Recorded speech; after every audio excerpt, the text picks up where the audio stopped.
Lek Dukagjini është një nga figurat më komplekse të historisë shqiptare. Ndryshe nga Skënderbeu, ai nuk u shndrua në mit gjatë jetës, por ndikimi i tij u bë jashtëzakonshëm pas vdekjes. Historia e Lek Dukagjinit është historia e një princi që jetoi në kohë romuje, pushtimi dhe shpërbërjeje shtetërore. Lek Dukagjini lindi rreth vitit 1410 në një nga familjet fisnike më të vjetra të veriut të Shqipërisë.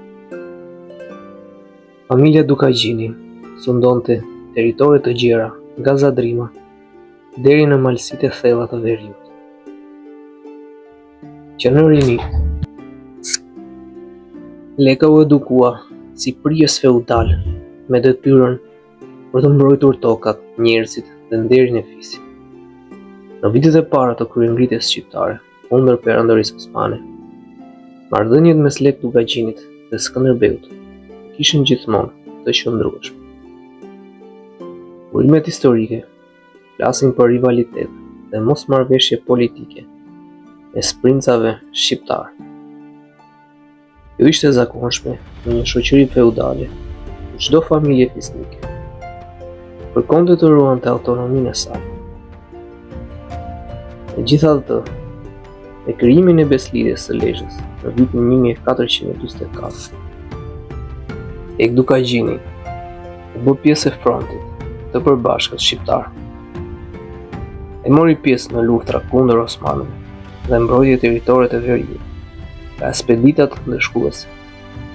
Roli i tij ushtarak nuk ishte gjithmonë në vijën e parë, por ai ishte një element i rëndësishëm në mbajtjen e rezistencës së qëndrueshme.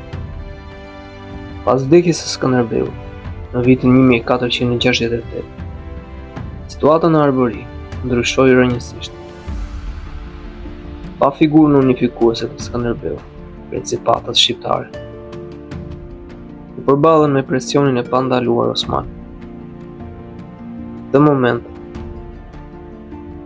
Lek Dukagjini doli në pa si një figurë kryesore që vazhdoi rezistencën. Nga viti 1468 deri rreth 1479, Lek Dukagjini udhëhoqi luftra të vazhdueshme kundër osmanëve, sidomos në zonat malore të veriut. Lufta nuk ishte më frontare, por kryesisht guerile. Qëllimi nuk ishte fitoria përfundimtare, por mbijetesa dhe ruajtja e identitetit. Në këtë kontekst, lindi ajo që sot njihet si kanuni Lek Dukagjini. Është e rëndësishme të sqarohet një fakt historik. Lek Dukagjini nuk e shkroi personalisht kanonin. Kanoni ishte një përmbledhje rregullash zakonore që ekzistonin prej shekush në shoqërinë shqiptare. Roli i Dukagjinit ishte kodifikimi dhe përforcimi i tyre si normë shoqërore në një kohë kur shteti kishte rënë. Kanoni rregullonte çdo aspekt të jetës familjare: pronën, mikpritjen, pesën, martesën, gjakmarrjen dhe nderin. Në mungesë të institucioneve shtetërore, kanoni u bë ligj. Gjykatë dhe kushtetut e pashkruar e shqiptarëve të veriut. Pesa si koncept qendror i kanonit garantonte fjalën e dhënë dhe besimin me njerëzve pa bes shoqëria do të shpërbëhej. Ky parim ndihmoi komunitetet shqiptare të mbijetojnë në kushte pushtimi dhe presionit të vazhdueshëm. Pas rënies së Shkodrës në vitin 1479 dhe forcimit të sundimit osman, Lek Dukagjini u detyrua të largohej nga Shqipëria. Ai u vendos përkohësisht në Itali, si shumë fisnik shqiptar të tjerë. Megjithatë, ndikimi i tij nuk u shua.